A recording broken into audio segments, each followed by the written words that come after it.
سلام دوستان، دیروز شاهد DNS هایجکینگ بودیم یا به عنوان دیگه بهش میگن اسپوفینگ DNS، یعنی جا زدن یک سرور و یک دامنه دیگه به جای سرور اصلی که یکی از روش‌های هک محسوب میشه و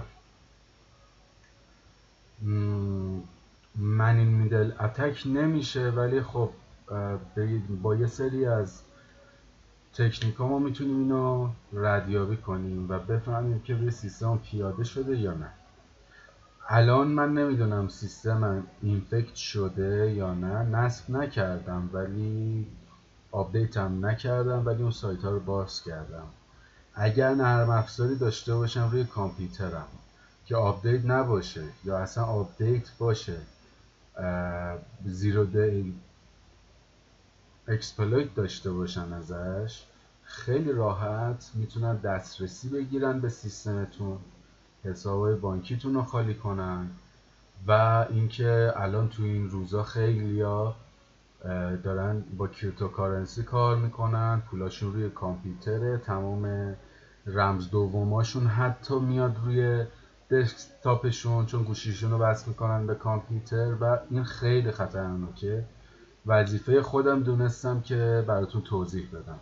ببینید، اگر اطلاعات بیشتری میخواین میتونید تو همین ویکی‌پدیا DNS هایجکینگ بزنید، نوشته manipulation by ISP، میگه با از طریق ISP ها، یعنی جایی که اینترنت میدن، بعضی وقتا دستکاری میشه، بعضی وقتا ISP هک میشه دستکاری میشه، بعضی وقتا تمام مودما هک میشن دستکاری میشن و DNS سرورش عوض میشه.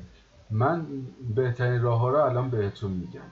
ببینید، دیروز نورد وی پی ان رو هایجک کردن DNSش رو. دوستانی که آپدیت کردن، یعنی دوستانی که نورد وی پی ان داشتن، یه آپدیت براشون اومد، آپدیت رو زدن و یک نرم افزار دیگه جایگزین شد. من چون ندارم نتونستم آنالیزش کنم، ولی دانلود میکنم و آنالیز میکنم. روی سری سایت ها دیدم دامنه هاشون رو آنالیز کرده بودن و هیچ ویروسی پیدا نکرده بودن. ممکنه الان نداشته باشه ولی روی سیستم باشه یا یه هفته دیگه ویروس رو بگیره، یا اینکه ویروسش بایپس کنه، یعنی از آنتی ویروس شما بپر بیرون و اینکه کارشو ادامه بده. حالا چند نمونه رو من نشونتون میدم که ببینید چجوری. ببین، اولین کاری که ما میایم میکنیم اینه که میخوایم دیتا از کامپیوترمون بیرون نره. میدونیم دیتا از طریق نورد وی پی ان اومده تو. خب پس یکی از سیف ترین کارا اینه که یه برنامه نوتپد، حالا همین نوتپدمون رو رایت کلیک میکنم ران از ادمنستریتور. این قبل از این قضایا بیشتر به کار میاد، ممکنه بعدش کمکی نکنه ولی حالا از هیچی خیلی بهتره. میریم توی درایور.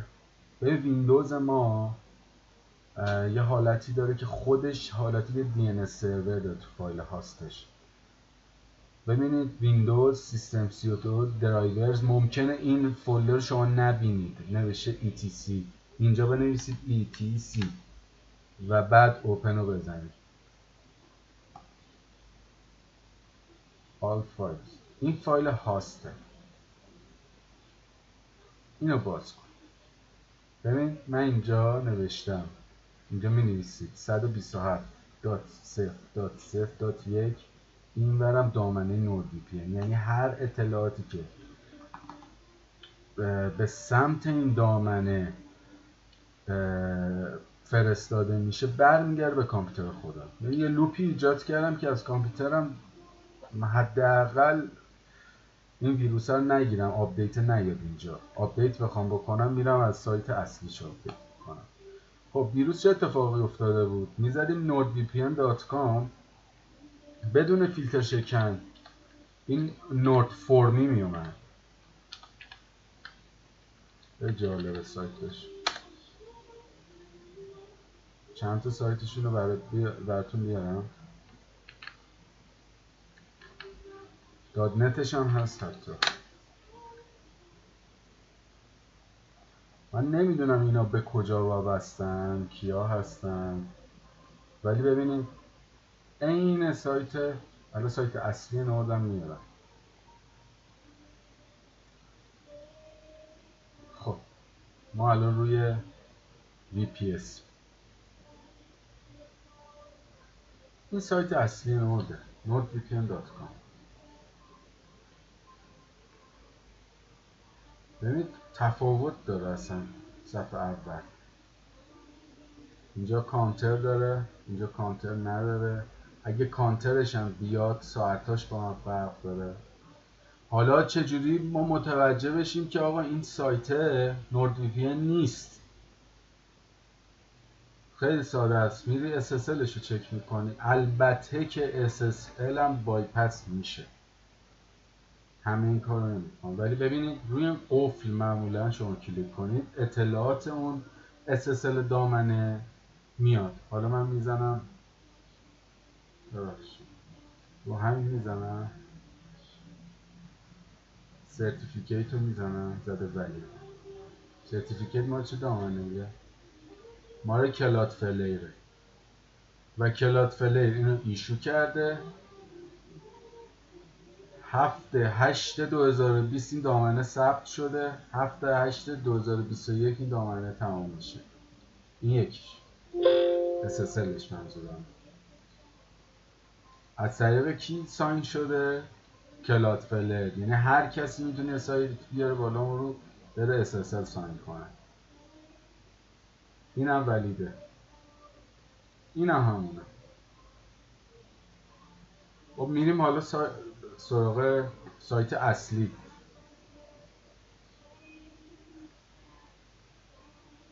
valid issued to Tefnicom SA. می‌بینید این با از دیجی سرت گرفته ولیدیشن سرورشو و به نام خودشه ایشو شده برای nordvpn.com. یعنی با DNS هایجکینگ SSL رو دوستانمون دور زدن. یعنی به جای اینکه SSL رو بشکونن مسیر ترافیک رو عوض کردن. و اینکه ممکنه این برنامه‌ای که شما اینجا بگیرین هم دانلود بشه، کارم بکنه، ولی اطلاعات شما میره بیرون همونجوری. حالا یه سری میزنیم به سایت خود نورد ببینیم مثلا همچین چیزی هست. میگه آره اسکم هستش، باید بدونیم دربارش. میگه Nord Security Team has been made aware of a scam website or company's effort in fact with malware. خب اینجا میگه که چجوری کار میکنه، حالا ویروس ها اینا بد افزارا.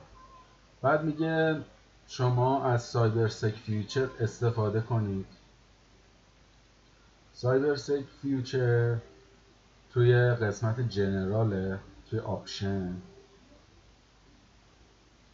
جنرال اینو روشن کن. بعد میگه how to protect، همونا رو میگه. ببین میگه آقا این دامنه رو دیدی، ببین از کی ساینش کرده دامنه رو. همون کمپانی که ساینش کرده به نام خود NordVPN ساین شده، ولی این دامنه های دیگه اینا فیکن. اینا همشون این SSL های مجانی و الکی دارن و اینکه واقعا فیکن. با NordVPN don't do. خب میگه حالا اینجا اگه اینو دانلود کردیم و روی سیستم نشست چیکار کنیم؟ میگه get it خب change your password, change your payment method, update your credit card info, cancel your auto payment, extend your manual. توی صفحه های NordVPN این کار رو میتونید بکنید. بعد میگه آقا ما از ایمیل با ایمیل این همچین کارهایی انجام نمیدیم. یعنی اگه ایمیلی براتون اومد که گفت آقا دیل داری، نمیدونم پسورد تو عوض کن، چنج کن، پیمنت تو آپدیت کن، کردیت کارت کنسل کن، اینا NordVPN نیستن، ما نیستیم. NordVPN won't send you the wrong website. میگه NordVPN هیچ وقت غیر از وبسایت خودش هیچ وبسایت دیگر رو معرفی نمیکنه. پس اینا وقتی به صورت اتوماتیک میاد یعنی مال NordVPN نیستن، این DNS هایجک شده. Moreover, faking legitimate addresses easy to hackers can use already available online tools like Deepfake. و هکرها از این طریق استفاده میکنن که اینو بزنن. خب منم میگه تنها از جای اصلی دانلود کنید، ولی خب وقتی که دامنه بیاد بشینه روی این SSL هم داشته باشه، بریم اینجا اپلیکیشنش هم باشه، بریم اپس هم بزنید باشه، خیلی آدم کمتر شک میکنه. خود سایت دیگه، یعنی دقیقا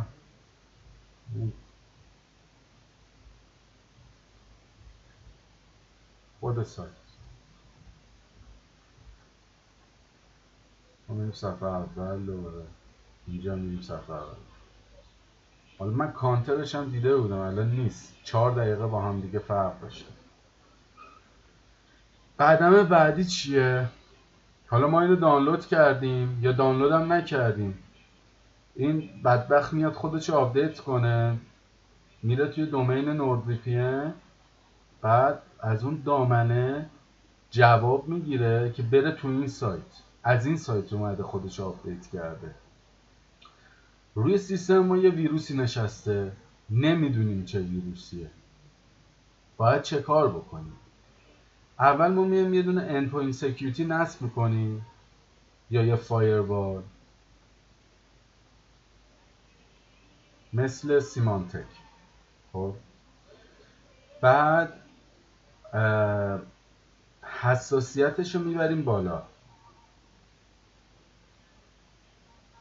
این ساسپشن داره. خب این سیمانتک تراستده، اوتو پروتکت روشنه. ببین من الان امنیت اینو گذاشتم روی مینیموم، مکسیموم هم نمیخوام ببرم، ولی حالا روی 8 مثلا بذاره خوب، ولی خب الان میذاریم روی مکسیموم چون ما احتمال 99% میدیم که سیستم آلوده شده، پس فعلا اینو میذاریم روی مکسیموم.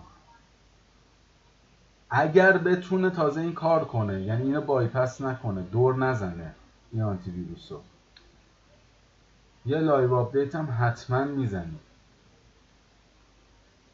خب و اینکه بعدش چه کار کنیم؟ بعدش باید از یک سرور دیگه یا از یه VPN امن ما استفاده کنیم تا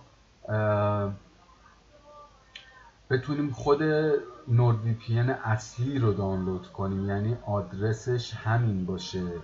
میریم اینجا توی VPN apps، همین آدرسه. وقتی که دانلود میکنیم ببینید زده دانلود دات، این پایین عرض میکنم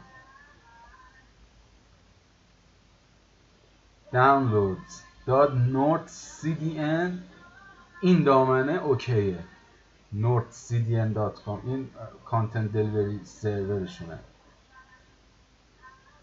فقط اینو از این طریق ما دانلود میکنیم، فقط از این طریق، یعنی نه از آپدیتش میکنیم و نه کار دیگه. اگر ما این کار رو پیاده سازی کنیم، نورد دیگه آپدیت نمیشه به صورت خودکار. بعدش هم توصیه من اینه که وقتی که اینو گذاشتیم مکسیموم سکیوریتی، قید سیستم عامل رو بزنیم و از اول یک سیستم عامل جدید نصب کنیم تا بقیه فایل آلوده نشه. ممکنه این ورم باشه که فایل اگزه رو آلوده کنه و دوباره حتی سیگنیچر داشته باشه. یعنی این نرم افزاری که اینا به صورت فیک ساختن سیگنیچر داره. سیگنیچر یعنی چی؟ یعنی میزنه امن، میتونی تو اینستالش کنی. قشنگ همه یه چیزا اکسپلویت شده اینجا. پس ما اول میایم توی هاست اون آی پی رو میندازیم روی آی پی خودمون. حواسمون هست هر سایتی که میزنیم این بالا رو چک میکنیم کامل، دامنه رو کامل چک میکنیم، 3 بار چک میکنیم، SSL رو میزنیم که ببینیم کی به این دامنه امضا داده که سرتیفیکیت بگیره. ببین این سرتیفیکیتش پایین ترین کلاس سرتیفیکیته که معمولا یه کمپانی مثل نورد نمیاد CS3 بگیره از کلات فلیر. مثلا خنده داره این کاری که این کرده. ولی خب برای ما که مشغله ذهنی زیادی داریم خیلی وقتا نمیبینیم. و اینکه ببین باید حتما اون سیستم عامل عوض شه در اسرع وقت. یعنی باید حالا ویندوزین، لینوکسین، هرچی هست باید عوض شه. اگر کار تجاری انجام میدین دوستان بهتر از لینوکس استفاده کنید و لینوکس هایی که معروف هم نیستن مثلا مثل اوبونتو نباشه، برید مثلا فدورا بریزید یا زوبونتو بریزید و اونم حالا بیس دبیانه. ولی کمتر تو تیررس هکرها و افرادی باشن که این بد افزارا رو توسعه میدن. امیدوارم که براتون خوب واقع شده باشه این ویدیو. و اینکه خود نور حالا توی قسمت اسکماش نوشته اگه این ویروس رو اگر از سایت اسکم دانلود کردین از همین سایت های اشتباهی، خودش گفته دکتر از آنتیویروس دکتر وب استفاده کنید که ورژن فری هم داره. نمیدونم چند روزه، فری تریال داره چند روزه است. ولی خب اینم بی ضرر نیست که آدم بگیره سیستمش رو اسکن کنه باش. ممکنه خب اینم بایپس بشه ولی باید این کار انجام داده بشه. و اینکه یه کار دیگه ببینید ما الان میریم این سایت فایلش رو دانلود میکنیم ولی باز نمیکنیم.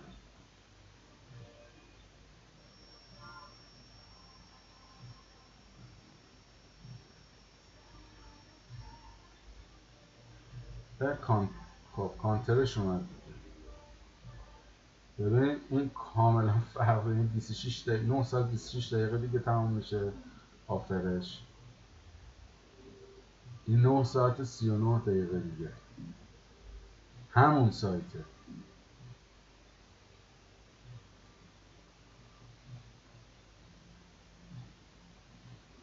سایت اصلی 8 ساعت 28 دقیقه دیگه کانت داون بیننده. این هر وقت این سایت رو واکنی 9 ساعت 38 دقیقه دیگه تموم میشه. این یه رفرش بزنید 9 ساعت 38.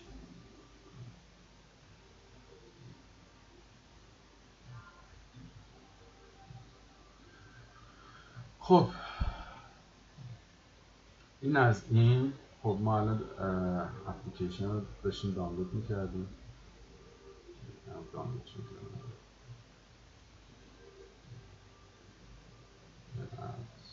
دانلود. خب من نوردویکن دانلود شد. ببین هر اپلیکیشن اگزه‌ای که دانلود میکنید با سایت هایی که ویروس رو چک میکنن مثل وایروس توتال که الان حالا گوگل روش سرمایه گذاری کرده، قبلا خیلی بهتر بود الان خراب شده، میتونید اون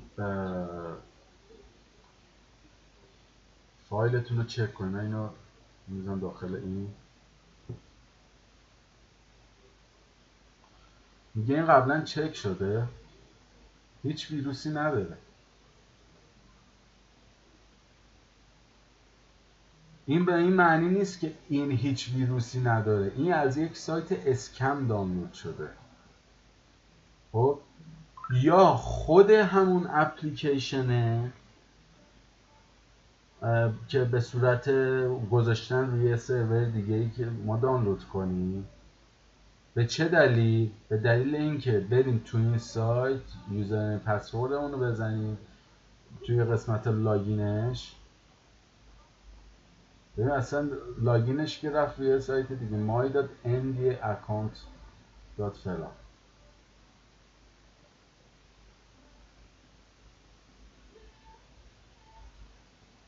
بیا قشنگ رسیدیم به قسمت فیشینگ.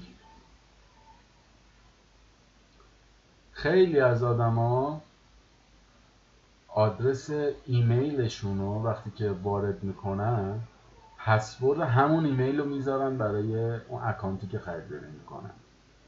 خب این باعث میشه که توی ایمیلتون برن حساباتون رو خالی کنن و حتی کمترین کاری که بکنن اینه که اکانت نوردتون رو یا وی پی انتون رو یا هر نرم افزار دیگر رو بدزدن.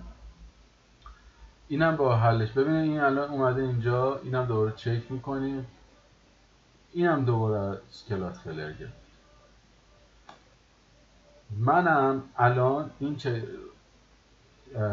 این کارایی که کردم روی ویرچوال ماشینم، برای همین هیچ مشکلی ندارم و نیاز به ریختن دوباره سیستم عامل ندارم. این دوباره پاک میکنم و از اول انجام میدم.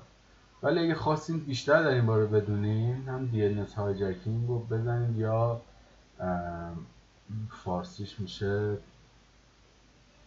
دزدیدن آدرس DNS یا DNS ریدایرکشن، تغییر آدرس DNS. امیدوارم خوب واقع شده باشه براتون. و یه چیز دیگه هم بهتون بگم. ببینید الان توی ستینگ میریم تو نوت ستینگ، یه جاش DNS میگره. اوکی الان میگه کاستوم DNS تو رو من بده. ما یک DNS امن براش میذاریم، DNS کلادفلر میذاریم، یه سایت امنیه. آی پی هم ممکنه اسپوک بشه، یعنی به این آی پی نرسه، قبل این آی پی عوض بشه مسیرش. 1.0.0.1.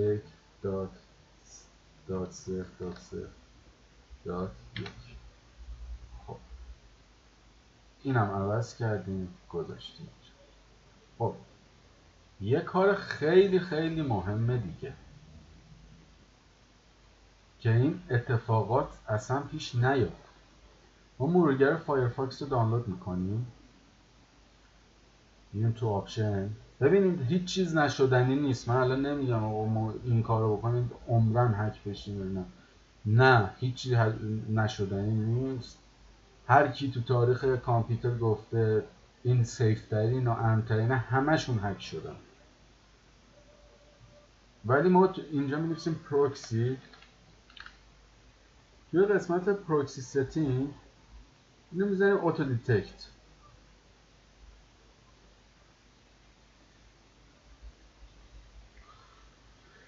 بعد